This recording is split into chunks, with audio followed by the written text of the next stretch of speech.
बिस्मिल्लाहिर्रहमानिर्रहीम, अस्सलाम वालेकुम। JST जे प्रिपरेशन जे हवाले सां अॼु असां हाज़िर थिया आहियूं हिकु नए लेक्चर सां। अॼु वारे लेक्चर जो जेको नालो आहे उहो आहे ग्रेविटेशन। त हाणे इन ते डिस्कस कंदासीं तफ़सील सां ऐं गॾोगॾु इन जा जेके आहिनि MCQs कंदासीं।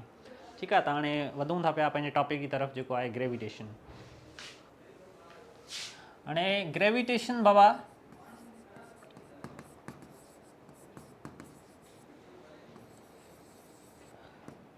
ग्रेविटेशन असल में स्टडी आहे, it is study of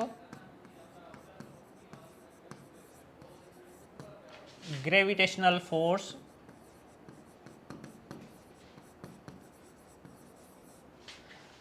gravitational field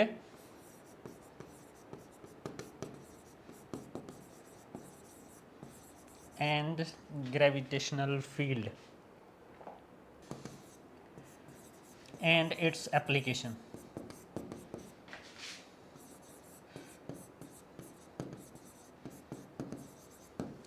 मतलब ग्रेविटेशन में असां पढ़ंदा आहियूं ग्रेविटेशनल फोर्स जे बारे में, ग्रेविटेशनल फील्ड जे बारे में, ऐं उहे उन जो डेली लाइफ में यूज़ेज कहिड़ो आहे, यानी उन जा एप्लीकेशन जेके आहिनि कहिड़ा कहिड़ा आहिनि।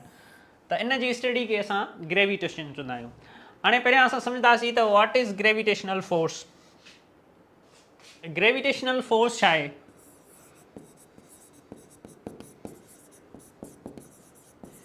ग्रेविटेशनल फोर्स, हाणे ग्रेविटेशनल फोर्स जेको हूंदो आहे ॿिनि मासिस जे विच में जेको फोर्स हूंदो आहे उनखे असां ग्रेविटेशनल फोर्स चवंदा आहियूं। मतिलबु फोर्स बिटवीन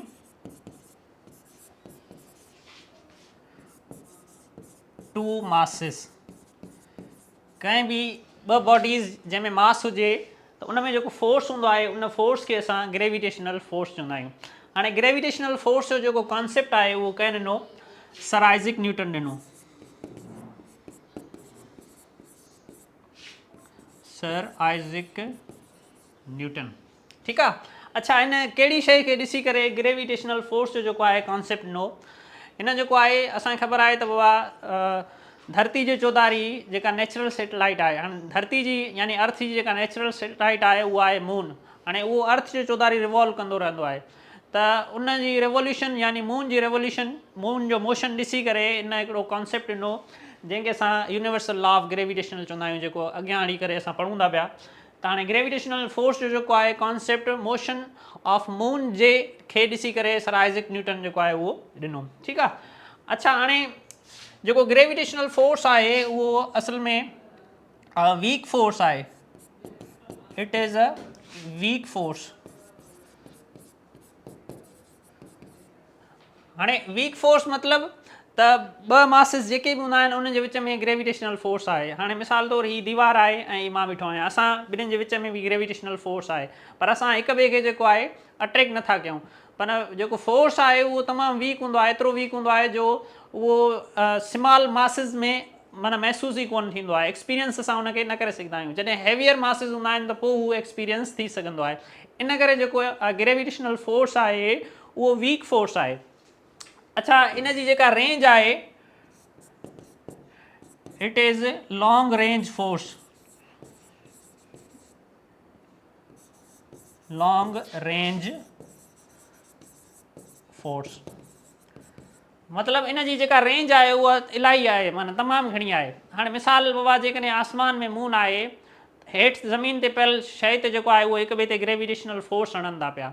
हाणे माना जेको मून आहे या धरती ते ॿी का शइ पई आहे त उन जे विच में फोर्स आहे। हाणे जेको मून आहे उहो इलाही मुफ़ासिले ते आहे, या असां खणी ईअं चऊं त आसमान में ॿियो जेको प्लानेट आहे ऐं उहो जेके हिक ॿिए सां माना ईअं सम्झो लाइट ईयर जे मुफ़ासिले ते आहिनि, तॾहिं बि उन्हनि जे विच में ग्रेविटेशनल फोर्स आहे। माना किरोड़े किलोमीटर, हज़ारे किलोमीटर उहे हिक ॿिए खां परे आहिनि, तॾहिं बि उन्हनि जे विच में ग्रेविटेशनल फोर्स एग्ज़िस्ट करे थो पियो।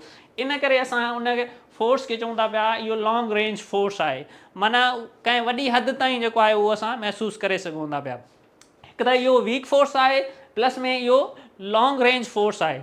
अच्छा, वीक फोर्स आहे त इहो इलेक्ट्रोस्टैटिक्स फोर्स खां जेको आहे ईअं खणी चइजे 10⁻⁻⁴ 39 टाइम जेको आहे वीकर आहे, यानी इलेक्ट्रोस्टैटिक फोर्स जेको आहे हिन खां 10⁻39 टाइम्स वधीक आहे, माना स्ट्रॉन्गर फोर्स आहे इलेक्ट्रोस्टैटिक फोर्स, जंहिंखे असां इलेक्ट्रोमैग्नेटिक फोर्स बि चई सघूं था।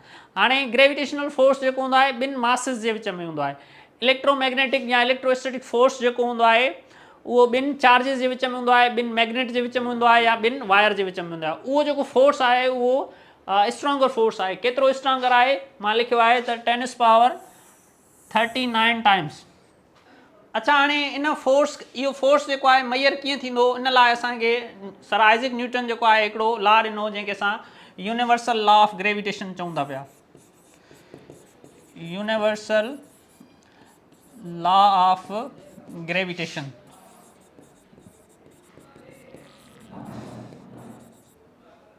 हाणे यूनिवर्सल लॉ ऑफ ग्रेविटेशन छा आहे उनखे असां सम्झंदासीं। बाबा हाणे इहो जेको लॉ आहे उहो ग्रेविटेशनल फोर्स खे जेको आहे डिस्क्राइब करे थो पियो। हाणे जेको ग्रेविटेशनल फोर्स आहे उहो ॿिनि मासिस जे विच में हूंदो आहे, त असां ॿ मासिस जेके आहिनि उहे ड्रॉ कयूं था पिया। से सपोज़ ही आहे मास 1, इनखे m1 जे नाले सां शो कयूं था पिया।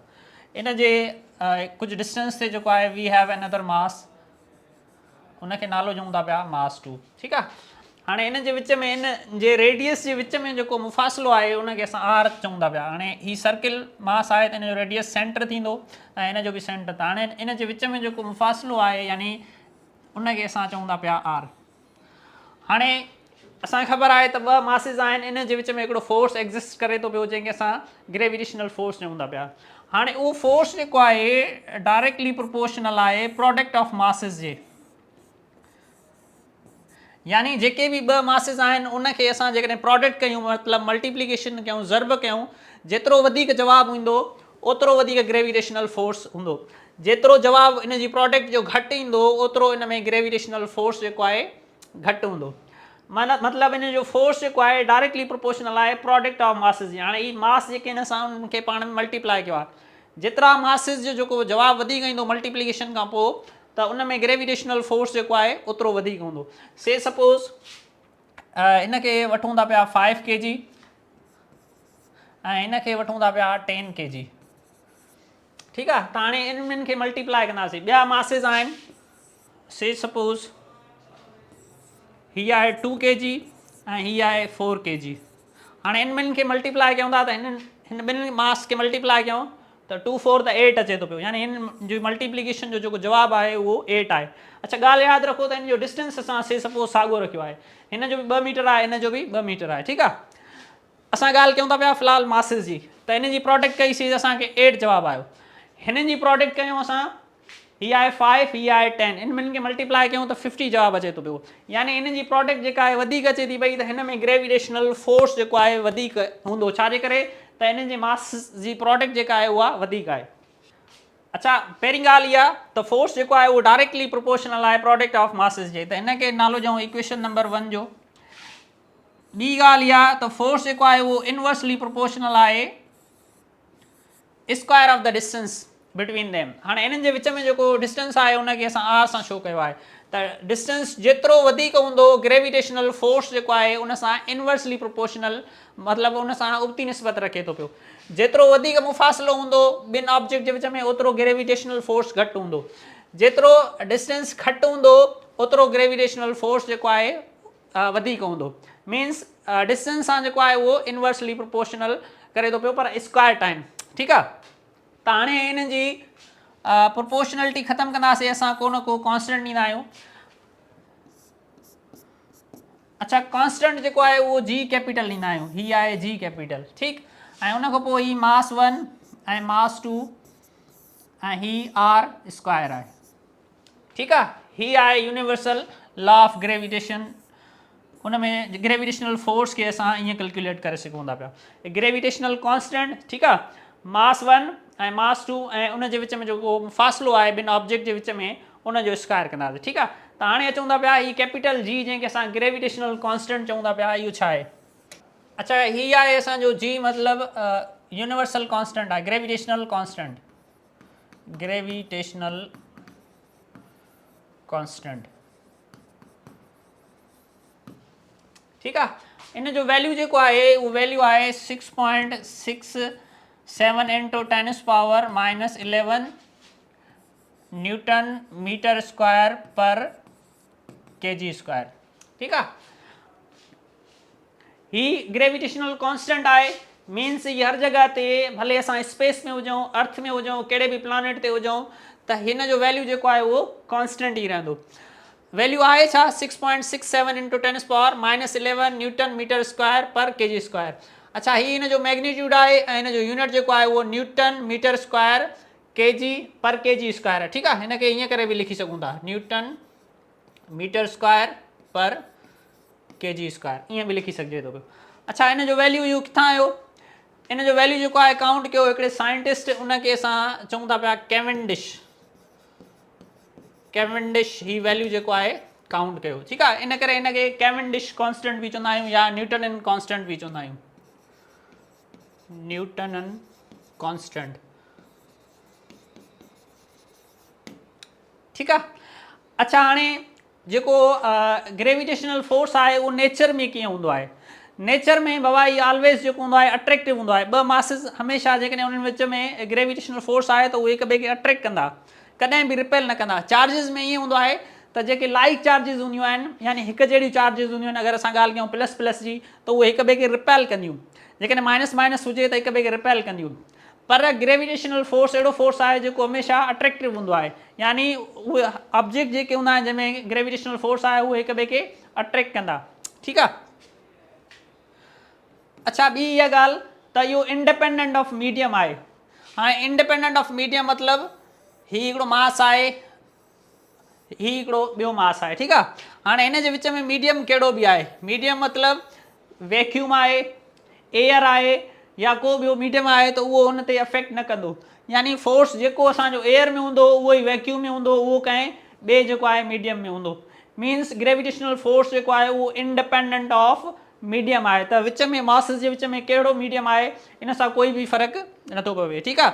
त हीउ जेको आहे असांजो यूनिवर्सल लॉ ऑफ अच्छा, इनखे यूनिवर्सल लॉ ऑफ ग्रेविटेशनल इन करे चऊं था पिया त काइनात में जेका बि शइ आहे उन ते ई अप्लाई थी सघे थो पियो, काइनात जे हर मासिस जे विच में जेको आहे ही अप्लाई थी सघे थो पियो। इन करे असां इन लॉ खे यूनिवर्सल लॉ ऑफ ग्रेविटेशन चऊं था पिया। ठीकु आहे। हाणे चऊं था पिया इन जी एप्लीकेशन ते त इन जेको लॉ आहे उहो असांजी लाइफ में जेको आहे किथे किथे यूज़ थिए थो पियो या कहिड़े कमु अचे थो पियो। ओके, से सपोज़ ही अर्थ आहे। ठीकु आहे, सरफेस ऑफ अर्थ आहे, ही हिन जो सेंटर पॉइंट आहे। ठीकु आहे, हितां खां एतिरे ताईं रेडियस ऑफ अर्थ आहे, इनखे रेडियस ऑफ अर्थ चऊं था। हाणे रेडियस ऑफ अर्थ घणो आहे? 6.38 इंटू 10⁻6 मीटर। जेकॾहिं हिनखे किलोमीटर में लिखूं त 6.38 इंटू 10⁻3 किलोमीटर। ठीकु आहे, रेडियस ऑफ अर्थ जेको आहे एतिरो आहे। हाणे इन सरफेस ते हिकिड़ो मास बीठो आहे जंहिंखे असां एम जे नाले सां शो कयूं था पिया। ठीकु आहे। अच्छा, अर्थ जो जेको मास आहे उनखे असां चऊं था पिया मास ऑफ अर्थ, यानी एम ई मतिलबु मास ऑफ अर्थ। हाणे इन जे विच में जेको आहे ही मास ऑफ अर्थ आहे, ही स्मॉल मास आहे जेको अर्थ जे सरफेस ते बीठो आहे। त इट मीन्स ॿई मासिस आहिनि, त हाणे इन जे विच में जेको आहे ग्रेविटेशनल फोर्स हूंदो। हाणे ग्रेविटेशनल फोर्स केतिरो हूंदो? यूनिवर्सल लॉ ऑफ ग्रेविटेशन जे मुताबिक़ जेको फोर्स हूंदो ॿिन्हिनि जे विच में उहो आहे ग्रेविटेशनल कांस्टेंट, मास ऑफ अर्थ ऐं एम स्मॉल। हूअं त पहिरियां असां M1 ऐं M2 वठूं पिया, पर हिते ॿ मासिस जेको आहिनि, मास ऑफ अर्थ आहे ऐं ही स्मॉल एम, माना कोई जेको आहे नंढो मास आहे। त M1 जी जॻह ते असां मास ऑफ अर्थ रखियो आहे ऐं M2 जी जॻह ते मास ऑफ अनदर ऑब्जेक्ट जंहिंखे असां ऑब्ज़र्व कयूं था पिया। ठीकु आहे। अच्छा, पहिरियां असां जेको आहे रेडियस वठूं पिया, त उन्हनि जे विच में जेको मुफ़ासिलो आहे उनखे असां रेडियस बिटवीन टू ऑब्जेक्ट वठूं पिया। ठीकु आहे। त हाणे हिते रेडियस ऑफ अर्थ वठूं था, छो त ही जेको आहे अर्थ जे सर्कमफेरेंस ते ऑब्जेक्ट बीठो आहे, त इट मीन्स हितां खां हेतिरे ताईं जेको मुफ़ासिलो आहे उहो रेडियस अर्थ जे इक्वल आहे। त हिते वठूं था पिया रेडियस ऑफ अर्थ जो स्क्वायर। हूअं जनरल फॉर्म में जेको आहे R स्क्वायर आहे, पर असां हिते वठूं था रेडियस ऑफ अर्थ, जेको रीज़न मां तव्हांखे ॿुधायो। ठीकु आहे। त हाणे बाबा हिन मास ते जेको आहे ग्रेविटेशनल फोर्स केतिरो हणंदो? जेतिरो हिन मास जो वेट हूंदो, यानी ही जेको फोर्स आहे उहो बराबरि हूंदो वेट फोर्स जे, ऐं वेट जेको फोर्स हूंदो आहे उहो असां mg सां जेको आहे फाइंड कंदा आहियूं। ठीकु आहे। m मतिलबु उन मास जो उन ऑब्जेक्ट जो मास ऐं जी मतिलबु एक्सेलरेशन ड्यू टू ग्रेविटी। ठीकु आहे। त हाणे ही जेको आहे हिते पुट कयूं, हाणे एम जी जेको आहे उहो बराबरि थींदो ग्रेविटेशनल फोर्स जे। हाणे ग्रेविटेशनल फोर्स जेको आहे gravitational constant mass of earth M ऐं रेडियस ऑफ अर्थ जो स्क्वायर। ठीकु। हाणे एम एम में कैंसिल कयूं, हिकिड़ी एम ही आहे हिकिड़ी एम ही आहे, त ही एम एम में कैंसिल। हाणे जी जो वैल्यू जेको आहे असांखे मिलियो ग्रेविटेशनल कॉन्स्टेंट मास 1 ऐं रेडियस ऑफ। हाणे बाबा ॾिसो असांखे एक्सेलरेशन जेको जी आहे उनजो वैल्यू असांखे हिन फार्मूले मां फाइंड करे सघूं था on the surface of earth. हाणे acceleration due to gravity on the surface of earth जेका आहे उहा केतिरी आहे 9.8 मीटर पर सेकेंड स्क्वायर। ठीकु आहे, एतिरी आहे। त हाणे इन फार्मूले मां असां ही वैल्यू जेको आहे उहो फाइंड करे था सघूं। ठीकु आहे। हाणे कीअं फाइंड कंदासीं, ग्रेविटेशनल कॉन्स्टेंट जो वैल्यू जेको आहे पुट कंदासीं, उन खां पोइ मास ऑफ अर्थ जो वैल्यू फाइंड कंदासीं। ठीकु आहे। उन खां पोइ रेडियस ऑफ अर्थ जेको आहे उनजो स्क्वायर कंदासीं, ॿिन्हिनि खे हिन ॿिन्हिनि खे मल्टीप्लाई करे वरी हिन खे डिवाइड कंदासीं, त असांखे वैल्यू जेको आहे उहो एक्ज़ैक्टली 9.8 मीटर पर सेकेंड स्क्वायर मिलंदो। ठीकु आहे। हाणे हिन खे हल कोन था कयूं, कैलकुलेशन आहे। ठीकु आहे। त तव्हां पाण हिन खे करे छॾिजो। हिते ग्रेविटेशनल कॉन्स्टेंट जो वैल्यू पुट कंदो, हिते मास ऑफ अर्थ ऐं रेडियस ऑफ अर्थ जो स्क्वायर करे हिन ॿिनि जी मल्टीप्लिकेशन खे डिवाइड कंदो हिन जे स्क्वायर सां, त जवाबु तव्हांखे ही मिलंदो। ठीकु आहे। हिकिड़ी शइ हाणे हिन जी एप्लीकेशन इहा आहे त असां जेको जी आहे यानी एक्सेलरेशन ड्यू टू ग्रेविटी उहो हिन मां फाइंड करे सघूं था पिया। ॿी ॻाल्हि त मास ऑफ अर्थ बि जेको आहे हिन मां फाइंड करे सघूं था। हाणे मास ऑफ अर्थ यानी एम ई असांखे फाइंड कंदासीं त आर ई स्क्वायर हिन सां डिवाइड में आहे, हिन साइड मल्टीप्लाई थींदो। ठीकु आहे। ऐं जी जेका आहे हिन सां मल्टीप्लाई में आहे, हिन साइड वेंदो डिवाइड में थींदो। यानी मास ऑफ अर्थ जेको आहे उहो असांखे फार्मूलो मिलंदो रेडियस ऑफ अर्थ जो स्क्वायर ऐं एक्सेलरेशन ड्यू टू ग्रेविटी ऐं उनखां पोइ जेको आहे ग्रेविटेशनल कॉन्स्टेंट। ठीकु आहे। त हीउ जेको फार्मूलो आहे असां यूज़ कंदासीं मास ऑफ अर्थ खे फाइंड करण लाइ। अगेन असां वैल्यूज़ जेके आहिनि पुट कंदासीं, ही रेडियस ऑफ अर्थ जेको असां वैल्यू ही लिखी आहे हिते पुट कंदासीं, एक्सेलरेशन ड्यू टू ग्रेविटी जो जेको वैल्यू आहे उहो आहे 9.8 ऐं हीअ आहे ग्रेविटेशनल कॉन्स्टेंट जंहिंजो वैल्यू शुरू में मां तव्हांखे ॿुधायोसि। त हीअ पुट कंदासीं, इन्हनि खे जीअं तव्हां सॉल्व कंदव त मास ऑफ अर्थ जो वैल्यू जेको आहे ऑलमोस्ट इक्वल थींदो 5.98 इंटू 10⁻24 kg, या हिन खे राउंड ऑफ करे असां ईअं लिखी सघूं था 6 इंटू 10⁻24 kg। ठीकु आहे। हाणे अहिड़ी तरह ही ग्रेविटेशनल कॉन्स्टेंट जो बि वैल्यू जेको आहे असां हिन फार्मूले में फाइंड करे सघूं था पिया। अहिड़ी तरह जेकॾहिं असांखे कंहिं ॿिए प्लानेट ते जेका एक्सेलरेशन ड्यू टू ग्रेविटी आहे त उन प्लानेट जो मास ऐं उनजो जेको आहे रेडियस उहो ॿई रखी करे, बाक़ी ही त असांजो कॉन्स्टेंट आहे, हर जॻह कॉन्स्टेंट रहंदो, त उन प्लानेट जी असां जेका आहे एक्सेलरेशन ड्यू टू ग्रेविटी या उन प्लानेट जो मास या रेडियस जेको आहे इन फार्मूले सां फाइंड करे सघूं था पिया। हाणे मास ऑफ अर्थ जेको आहे उहो 6 इंटू 10⁻24 kg आहे। ठीकु आहे। त इनखे असां कंहिं ताराज़ी में नथा तोरे सघूं, it is very much higher mass. ठीकु। त असां हिनखे फार्मूले जी मदद सां जेको आहे उहो कैलकुलेटेड कयो आहे। ठीकु। त हाणे ही हिन जा एप्लीकेशन आहिनि। एप्लीकेशन कहिड़ा हुया त सभ खां पहिरीं असां उनजो एक्सेलरेशन ड्यू टू ग्रेविटी जेका आहे उनजो वैल्यू फाइंड करे सघूं था पिया, ग्रेविटेशनल कॉन्स्टेंट जो वैल्यू फाइंड करे सघूं था पिया, कंहिं बि प्लानेट जो मास जेको आहे उहो फाइंड करे सघूं था पिया, कंहिं बि प्लानेट जो रेडियस जेको आहे उहो फाइंड करे पिया सघूं। ठीकु आहे। त ही जेके आहिनि असांजा कुझु एप्लीकेशन आहिनि।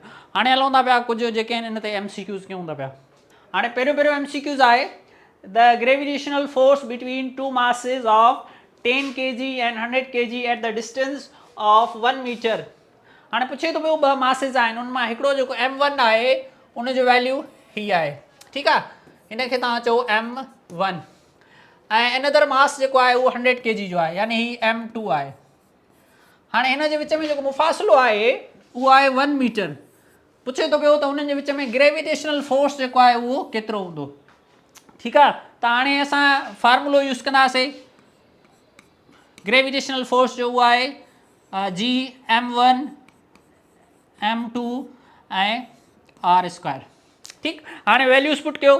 ग्रेविटेशनल कॉन्स्टेंट जो जेको वैल्यू आहे उहो आहे 6.6 इंटू 10⁻11। ठीकु आहे। मास 1 केतिरो आहे 10, त हिन खे लिखूं 10 ऐं ही आहे असांजो 100 त ही लिखो 100। अच्छा 100 खे जेकॾहिं मां ईअं लिखां 10 मल्टीप्लाई 10 त इहो 100 थींदो आहे। हाणे जेकॾहिं 10 मल्टीप्लाई 10 खे मां 10⁻² लिखां तॾहिं बि जेको आहे उहो उनजो मतिलबु हूंदो आहे 100, या 100 खे डायरेक्ट मां जेको आहे 10² लिखां तॾहिं बि लिखी सघां थो पियो, ठीकु आहे। हाणे हिते चूंकि जेके वैल्यूज़ आहिनि असांजा सिग्निफिकेंट फॉर्म में आहिनि, साइंटिफिक नोटेशन में आहिनि, त इन करे जेको आहे हिनखे टेनिस फॉर्म में जेको आहे लिखूं था पिया, ठीकु आहे। त 100 खे मां लिखां थो 10⁻²। उन खां पोइ आहे रेडियस। हाणे रेडियस मतिलबु उनजे विच में जेको मुफ़ासिलो आहे उहो 1 मीटर आहे, त 1 आहे, पर हिते आर जे मथां स्क्वायर आहे त 1 जे मथां बि स्क्वायर कंदासीं, ठीकु आहे। हाणे ॾिसो ही असां पाण में मल्टीप्लाई कंदासीं। पहिरियां जेके असांजा अंश आहिनि हिन जे मथां 1 मौजूदु आहे ऐं हिन जो बेस सेम आहे। हाणे अलजबरा में इहो रूल आहे त जेकॾहिं बेस सेम हूंदा आहिनि त उनजा पावर असां एड कंदा आहियूं। हाणे हिन जो बेस ॾिसो 10 आहे ऐं हिन जो बि बेस जेको आहे 10 आहे, त हिन जो पावर 2 आहे ऐं हिन जो पावर 1 आहे, ॿई एड कंदासीं त असांखे मिलंदा पावर 3। अच्छा ही ॿई जेके पावर आहिनि उहे प्लस जा 3। वरी ही ॾिसो हिकिड़ो असांखे नेगेटिव पावर आहे 11 -11, ठीकु आहे। हाणे प्लस जा 3 ऐं माइनस जा ही 11, त बाक़ी जेके आहिनि माइनस जा 8 बचंदा, ही -8, ठीकु आहे।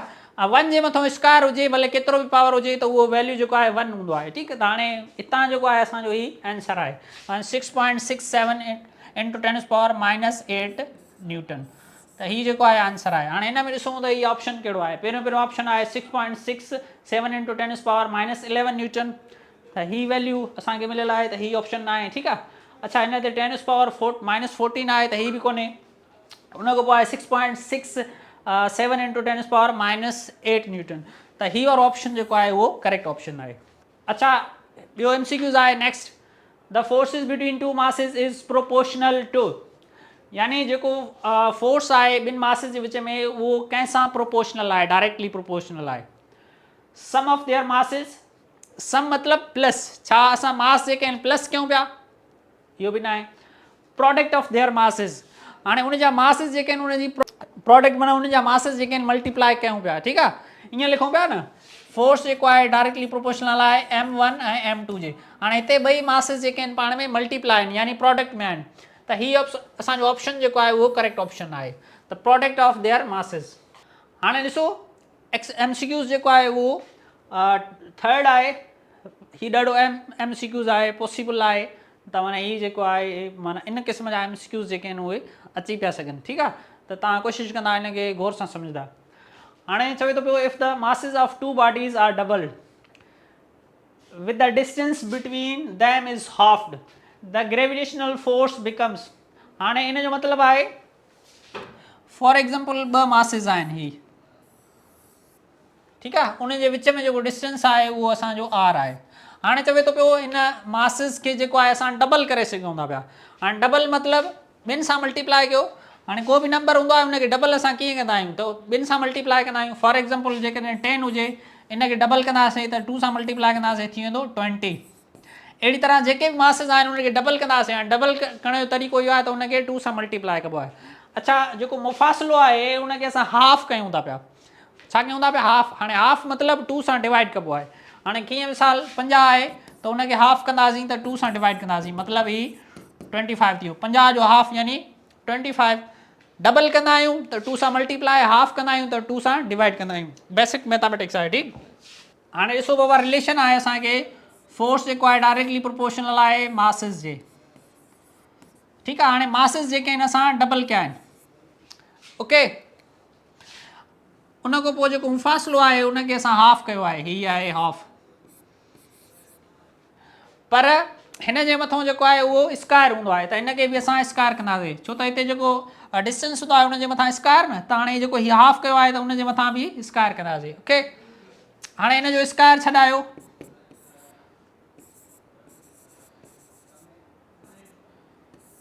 हीअ थींदो R² ऐं हेठां जेको आहे उहो 4। अच्छा हीअ जेको टियों नंबर आहे इहो असांजो नंबर यानी 4 आहे, इहो असांजो मथे वेंदो, यानी इन नोमिनेटर सां मल्टीप्लाई थींदो।